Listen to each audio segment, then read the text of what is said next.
Sweet. So yeah, the interview with Sean went really well. We were able to give him a gift. He loves golf. He's known as Superman by Brandon Dawson. So got him a cool little Superman poster. Got him some golf balls, some really nice golf balls for him to hopefully add to his collection for his next time going out. But other than that, it's just my whole goal with Sean Conrad was to develop a personal relationship with him, just like I am trying to do with you and anyone else. And of course secure media to help bolster his personal brand. Funny enough, that's something he's really trying to work on right now. Of course, outside of 10X, they have a huge brand, but he wants to, of course, capitalize on his personal brand as well. So that's, I think, why he's taken a sudden interest in us outside of course, our authentic conversations. We're at least providing some value to him, and that makes us at least feel a little bit more honored in a sense, because providing value for someone, to me, always makes me feel good. So that's good. I'd like to get us started. Who am I speaking with today? Who do I have the pleasure of speaking with? Kris Kraze Mullins. So stage name Kris Kraze. The company's Kris Kraze, but real name's Kris Mullins. Very sweet, very sweet. What are you into, my friend? What do you do? Serial entrepreneur. We got online businesses, special effects companies. So you've seen our stuff on probably movie productions, TV shows, stadiums, theme parks. I'm the designer of nightclubs and day clubs in Vegas for special effects. But on the online space, we have a lot of businesses online that do marketing, publishing, consulting, and we're real big in that space as well. Delve a little bit more deeper into that. What exactly does your company do as a service that maybe you think that other companies don't do? Yeah, so essentially we have a couple programs, and all these I lead by example. So I like to do them, whatever it is, first, and then obviously get results from it, and then turn around and teach that to others. Because teaching and educating somebody else is like full circle on the learning cycle. And so with that, let's just talk one of them. So virtual scaling accelerator, it's all based on virtual scaling. So I've taken hard brick and mortar businesses, importing businesses, online e-com businesses, and we've scaled those up with virtual staff. And it's not your run-of-the-mill typical virtual staff like somebody answering phones in the Philippines or web development in India, which we do have both of those. But at the same time, it's also expanding your company and being resourceful with what your company can do with people within the U.S. and outside the U.S. So some of these companies operate, you're going to need a lawyer. You definitely need an accountant. You may need an architect, an engineer, a plethora of other things and trades that you will need. And they're all available online, and they're probably online, and they're willing to work harder, they're willing to work better, and they're willing to work at a better rate.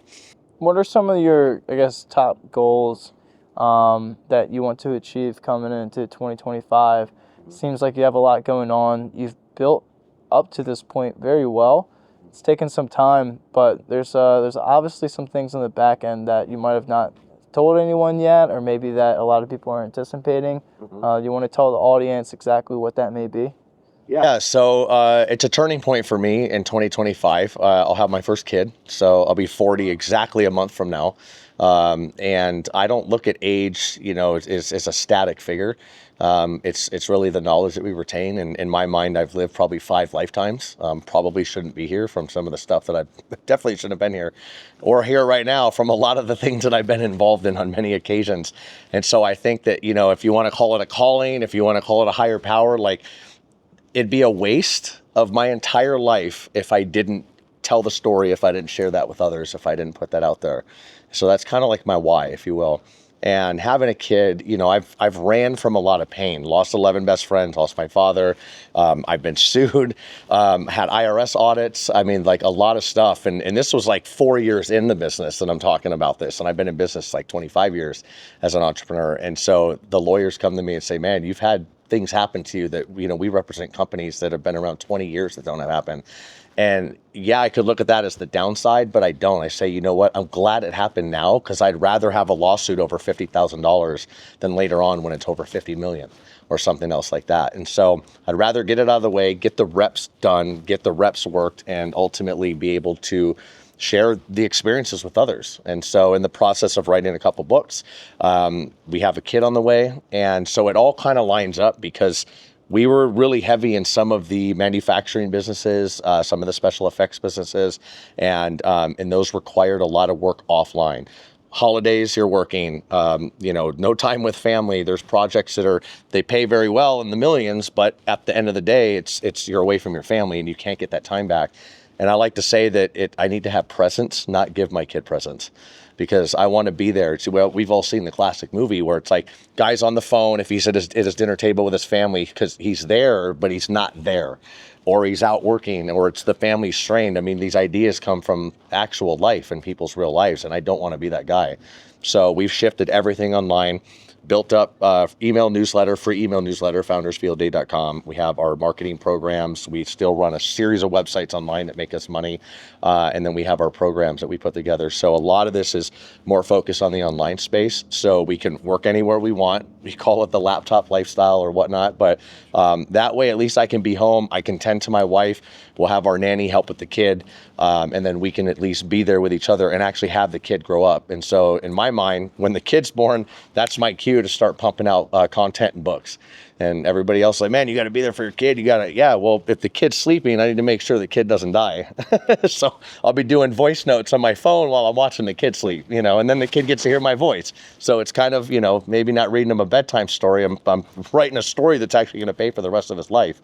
Full circle. Congratulations on that, my friend. Thanks, man. First kid, just having a kid in general. It's still sinking in. What is, before I get into the other question I was going to ask, what is your, I guess, motivating, I wouldn't say motivating factor, but what's something that you want to change in this generation that you're about to bring forth that, has maybe been a generational curse, a part of your family, or something that was, pushed onto you? What's something that you want to make sure your son doesn't go through? And how do you think you're going to accomplish that? Because I think most people who are going into adulthood, most definitely parenthood, have this opportunity to do great with their kid, and in one generation it can change a lot. So what do you plan on doing with him, my friend, or her? Yeah, it's a him. Sweet. Yeah, you got it right. We'll probably have two. Hopefully one boy, one girl. And I always make a joke and I say I'd rather have the boy first because the boy will help keep me out of jail with the girl's boyfriends. Yeah. They pop off. I don't want to be the guy that's going to jail for stuff. This is a joke. Yeah, the worst case scenario would be 5 girls and you finally get your boy. Yeah, right. I've seen that happen before. That's a fear of mine. You better be a tough guy, man, because he's gonna have a lot of girls' boyfriends around there.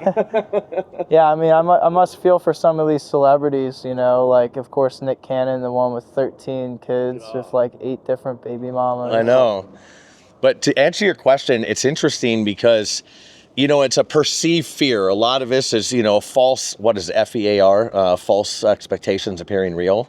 And so this is one of those analogies or acronyms, if you will. And it's, my intended fear or my perceived fear is, damn, I'm going to have a kid. Like, I've seen the dark side of society, ran with the gangs, worked with the cartels, done the illicit stuff on the streets, gang bang, drug slaying. Like, I've seen that.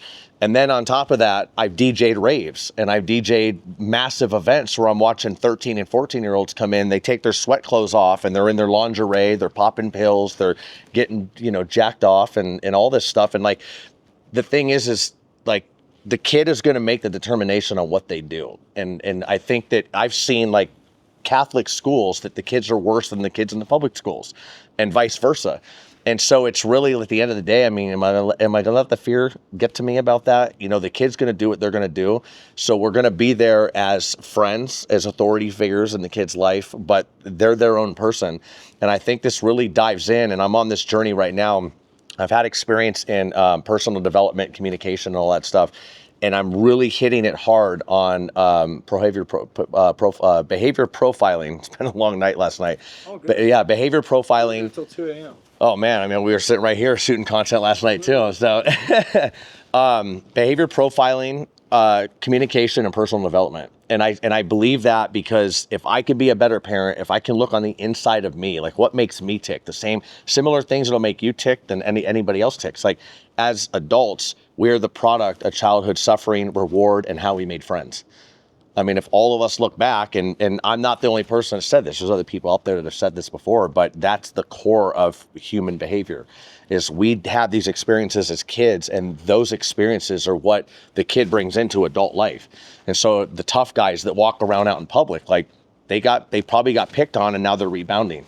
You know, it's a product of their childhood. The same thing with people that are not tough, the same thing that people that, you know, are all about pity. And so if I can shape this kid's future by influence and persuasion and guiding them in the right direction, because the bad direction is, no, don't do this. I mean, and this is the exact reason why me and my wife, now, all respect to our parents, they both work in the education system, but I don't agree with that, because we've been told our whole life, sit down, shut up, raise your hand, don't talk out of turn. But it's like, but those are the people that we want to change the world. Like, again, product, childhood, and suffering. And that's their experience growing up. They were told to sit down, to shut up, to not talk out of turn, you know, only be creative when we tell you to be creative by, you know, doing your notes or your colors or whatever the case is. We want our kid to kind of just be free. So we're going to homeschool them. We've seen kids that have been homeschooled. I mean, you saw Grant Cardone's kids, phenomenal. Yeah. Phenomenal speakers. And they're speaking on stage. Yeah, and they're speaking on stage. And we've been at some of these masterminds where people bring their kids, and it's just, if the kid and I said this multiple times before, if the kid was on the other side of a wall and I didn't know, other than the voice, maybe the pitch of the voice, you could tell if it's a kid or not, I would swear I'm talking to a 30-year-old. I'm like, man, just the logic, the reasoning, the communication, they're there and they're with it. What's different? You know, what's different is they've been free. They've got to experience other cultures. They go to these masterminds with their parents. And just by being in the vicinity of this information, we had lunch the other day with some of our friends. They bring in like 10 million a year profit, and their kids are sitting there, and the kid surrounds, he goes, and the kid's like 8 years old. He's like, so what's your product and what's your offer and what are your margins on your business? I'm just like, I wouldn't expect anything less.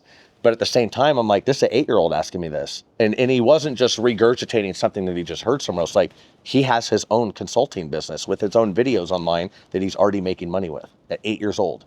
And the kid knows profit and margin and offers. And so it's a crazy situation, man. So they're just like what they've said at the conference. They said that, you know, poverty was not just only a mindset, but something that was also taught. And I guess, you know, a more definite answer to that question would be, you're going to teach your kid how to be wealthy. You know, you're going to teach your kid finances and doing the right thing. Of course, you know, teaching how to love and care for others as well. So we don't, you know, of course, embark more in depth into our violent society, unfortunately. But, you know, that's going to lead into my next question. You know, what is your thoughts on the current social rhetoric, and do you hope it'll get better for your son, like for your son to grow up into it? Because now we're in a digital society. So, you know, I'll keep this on like the parent topic before we switch back to business. You know, it'll be interesting to see where this goes. And by the way, we have 2 friends that are close to us. This is crazy. It's almost like a mic drop moment. They do not want kids because they don't want their kids living in this type of social environment. Wow, I've honestly considered that myself. Honestly, you know, I've had this Disney World approach to love and relationships, but with things going where they're going, it's almost like I'm even reconsidering getting married. I mean, what is it? Like over 50% of marriages now end up in a divorce? And what's crazy is I've DJ'd over 800 weddings, and I could tell on the weddings, like who was in it for everybody else. Who was in it actually for themselves, like they were friends before that. Who was in it because, we're just going through the motions, you know, probably had a contractual agreement somewhere else that, you know, it's bringing somebody into the country or over money or who knows, right? But you start picking up on these social patterns. I mean, the DJing is a whole psychological experiment as well, but there's psychology with everything and looking at that. And so I believe that. And the crazy thing is, it's like we've allowed this as a society, in my opinion, to be like, okay, you know, I think the media is to blame for this as well, because they're the ones putting the school shootings up and things like that, and helping promote the mindset. Yeah, somebody sees it and they go, "Oh wow, that's actually happening. That's a thing. It's a story." I mean, stories kept us alive until this point. You know, don't go over there. There's like snakes and lions and shit in that jungle. Don't go out at night. I mean, we know that, and these are instinctually driven into us now because of people that were cavemen back in the day. And that's why they're here now. I mean, as a kid, it's the same thing. Like you put a banana on the ground with a cat, it thinks it's a snake. It doesn't, never even seen it before, never even been around a snake. It'll freak out. It's hereditary. It's like instinctual. And so I think the same thing is with this as well. It's like, you know, it's divorce is okay. And so then people are like, well, that's my way out. You know, F it. If I don't like the person someday, is everybody going to be perfect and stay married forever? No. My wife's parents, they're still married high school sweethearts. We're Irish. My parents, before my father passed away, I mean, they'd still be together today, you know, high school sweethearts. And so I came into this knowing we don't have a prenup. You know, she'd be here right now and I don't have to change my way or anything. And there's a product fit. If we're products, there's that product fit from two people together, whatever you are. And so I think with her, I said, she's like, you know, we didn't really talk about it, but why would I need to do a prenup? If I do a prenup with her, then I'm looking for a way out later on to keep what I built. Like, that's pretty stupid. And I think that like these things that lead up to this stuff, and then we see the celebrities going back full circle, the media portrays, oh, celebrity so-and-so on their third divorce, blah, blah, blah, you know, and then, they're dating so-and-so. And it's like a kid growing up at 13 years old or 12 years old, they're going to see that shit and they're going to go, oh, that's okay. This is normal. That's normal. That's an option on my 1, 2, 3, 4 list. That's an option. That's option 5. So I might exercise that someday, whether they think it or not. That became an option. Whereas you put the same kid in a family that never had those options. The only option is to get married, and you fucking stay married. You don't get divorced, and probably would be less likely to happen. Not to mention all the things I've watched online and in my life and everything else. The people that are derelicts, that have problems, that, they don't experience love. These are people that got raped, they got abused, they didn't experience love growing up.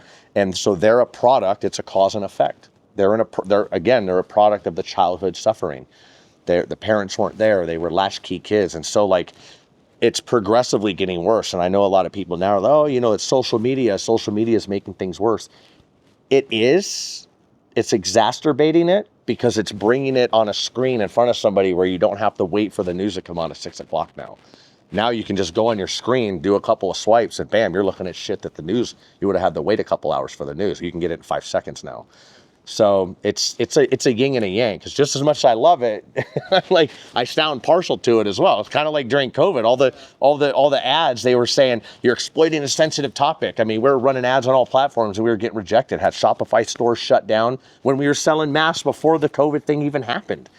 And Shopify, bam, cuts our whole store offline. You know, you're exploiting a sensitive topic. It's like, how is that happening? I had these masks in there before COVID.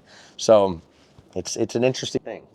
Well, before you just started getting into the revenue, It seems like, just to recap right there, I've noticed, this is a personal realization, that a lot of heavily successful people, especially ones that, let's say, don't have a negative mindset or want to push a negative rhetoric on others, carry this shared perspective of valuing their family, putting family first, and also making sure that things take time to heal within not only themselves but also within their families. And now I want to give you the opportunity to kind of puff your chest and show the world what that looks like now, and how living that way can kind of reward you just through being genuine and authentic. So first question is, how many revenue streams do you have? Could you put a number to that? Over 10. Over 10? And is that going to be sporadic, some of them consistent, all of them consistent monthly? Most all consistent. We got websites that bring in revenue. We put those up. It's digital real estate. It's small stuff, small websites, but they bring in revenue. A series of them across the board. because we got platforms that'll put 1,000 pages on, WordPress in a day. And a lot of it's automated now. So it's literally, it's like a Tommy gun that's firing. It's like, where do I aim this gun right now? Not talking about anything in public. It's rhetoric right now, but just picking a direction. yeah, just picking a direction. And ads, revenue coming in from ads, revenue coming in from courses, revenue coming in from 9 different companies. 7 of them we've taken over $1 million in revenue with high margins. And I say that as a benchmark. They've done a lot more. I mean, we brought in, I think under my belt, 60 million in sales. And that's a low number. I mean, that's just, hey, here's a vanity metric to throw something out there. There's been a lot more. I mean, I've been in business 25 years. So just DJing alone, I made $1 million in a couple of years. You think, I was doing 70, 80 weddings a year, and each wedding you're doing $2,500 to $4,500, sometimes 5 or 10,000, depending on what more you add to it. So it's not just the DJ; it's part of the production as well. The lights, the sound, AV, all of it, man. Truss, So hey, the more upsells, and then I focused in on the marketing, and so, there's been multiple times it's been proven over and over where we've manufactured a product from scratch, and that single product has done over $1 million. Congratulations. Yeah, I mean, sanitizer dispensers and dispenser stands, that brand and that business happened during COVID. Everything else shut down. We got really slow, and I said, I'm bored now. Let me start making some YouTube videos, and did the whole, make money quick, and, t-shirt business, how to make a t-shirt business and how to do this. And they're fun. It was creative, but I said, there was another guy that had another channel out there, and I started looking at some of the channels and said, if I want my ideal client to be somebody who's a business owner, who's focused, who actually has money, that I can help, coach through business or do something like that, this is not my market. These are not my people, because these are people that just want a quick fix on how to make money fast. Probably somebody in another country that's looking at this video and they'll watch it 5 or 6 times and never take action on it. I'm not knocking them for it, but it's just not the right customer fit for the people that I wanted. So did a couple of those videos and then stopped, and I turned around, and it was fun. It was creative. I literally for the first time was like, hey, we literally have everything open, because we had 2 different warehouses. We had a marijuana grow with 30 lights in it, 5,000 plants. We were in the marijuana business heavily. And so it was more, in my mind, more equaled more, but more equaled less, because it was one manager at the center. It was a hub and spoke, and I'm the guy at the center. And so ultimately you can only say, I was telling you off camera a minute ago, it's like every one of us has so many units in the day. And so what ends up happening is we have so many units in the day. Well, when those units max out, in our brain, I look at humans just as a computer. We have hard drives, we have RAM memory. Hard drives are the hard memories. That's instinctual. That's what we need to do. The RAM memory is the simple things that we have to recall periodically. Oh yeah, I remember this from the other day, kind of stuff like that. But we max out. Like there's a point where we get hot, we get overloaded, and that's it. Like we got to stop, we got to slow down. And so more didn't equal more. More was less for me. And then COVID hit, things stopped, and I said, let's create a brand and see what I can do with this and how long. It's just a test study, a case study. And so I did a logo, a concept logo, 10-page ClickFunnels website in 3 hours. Complete website. Look, if you went to the site, it looked like we had been selling this stuff for like 10 years already. And we end up running ads to it. And I say, you know what? Let's run some ads to this. And then we started getting shut down on the ads and getting blocked and things like that. And I'm like, F this, I'm not going to get blocked. So how do we create the ad? How do we make a story out of it? A can of clear lacquer thinner that had no words on it. I removed, any of the DuPont labeling and all that. But I said, everybody wants to be clean nowadays, blah, blah, blah. And like, you read it and you go, this is so stupid. Like, clearly I know what this guy's trying to sell me, but it was a joke, but that was what made it through, because everything else was getting blocked. So anyways, long story short, put those ads up, kept running the ads, LinkedIn, Facebook, the whole 9 yards, and that business turned into $1 million in a couple of months. And that was one product. So, and we've done that multiple times. And I say that because going to $1 million in revenue is a vanity metric. Revenue's vanity, profit sanity kind of thing. But revenue, doing anything for over $1 million. I mean, obviously, if you spend $2 million and make $1 million, that's just stupid. But anything that even if you made $50 and you sold $1 million in product, there's things that you just got to tweak. Like just tweak those and you'll have a better business. Add another product, do an ancillary product, do something. So those are statistically the hardest businesses to do, is to start up and bootstrap them. I didn't take any outside funds from anybody, no investment, nothing else, just hard work and money myself. Time investment was the biggest part. Congratulations on that, my friend. You have a lot of interesting things going on. I want audiences specifically to fall in love with you. So where could they find you? You know, are you on Instagram? Are you on YouTube? Do you have a podcast out? You know, very intrigued where we could find you and then collaborate. Podcast is in the works. That's not up yet. YouTube, there is a YouTube channel. It's based on like entrepreneurs getting started, you know, questions to ask before you start a business, during when you start a business, and after you start a business. It's my way of giving back, which those videos are on my website, kriskraze.com. The YouTube, we're redoing the entire YouTube. We're working with Daryl Lees, who's the reason why Mr. Beast is who he is. He's the data guy behind the scenes. And we're in his masterminds and stuff like that. So the whole YouTube channel is going to be something completely different. It's actually in the process of that now. But probably the best way to find me is online, kriskraze.com, KrisKraze.com, and then the same thing, Instagram, Kris Kraze. Very sweet, my friend. Lastly, just want to end with this. You know, thinking deeply here, just want to give you, you know, two seconds to respond with any opportunity that you're looking for, either it be a sponsorship, a partnership, someone you're trying to meet, take you to the next level. Is there someone like that? And if so, who is that person? There is. So I'm open, I'm coachable, and I'm always entertaining different opportunities. You know, there's too many opportunities sometimes, and so it's picking and choosing the right ones. And I'm definitely open for conversations. I mean, if there's one thing, you know, that makes me tick, get in front of me and let's start talking about business and numbers. You know, I might even stop eating, and I love eating. You know, if I was standing up, you'd tell I love pasta. So you start talking to me about business, I'll stop eating and I'll leave the table. We could go outside and have a cigar and definitely talk shop. So yeah, I think that, you know, I'm open for partnerships. Partnerships is a whole different avenue. You know, I've had good partners, bad partners. I've, you know, instructed other people on what to do in their own partnerships.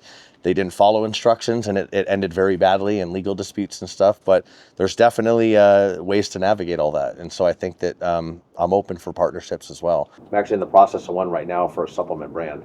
The guy wants to do rebranding and really blow it up. So we'll see where that goes. Kris is open to partnerships, guys. I'm going to link his email down below. So anything on a more professional sense, you guys could send him out an email. If not, just shoot him a DM via Instagram.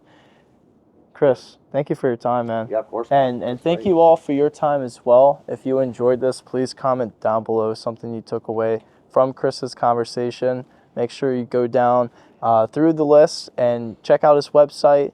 If you're interested in getting involved, send him out an email. Make sure to follow. You're going to see some amazing content coming out very shortly from his team, from our team, some podcasts, you know, you talked about in the work, maybe, you know, some TV shows you want to pitch. So he's got a very creative production mind. Now's the time to follow before things get too. Be real. Comment below and let us know. Don't hold back. Be authentic. Don't let the ego get in the way.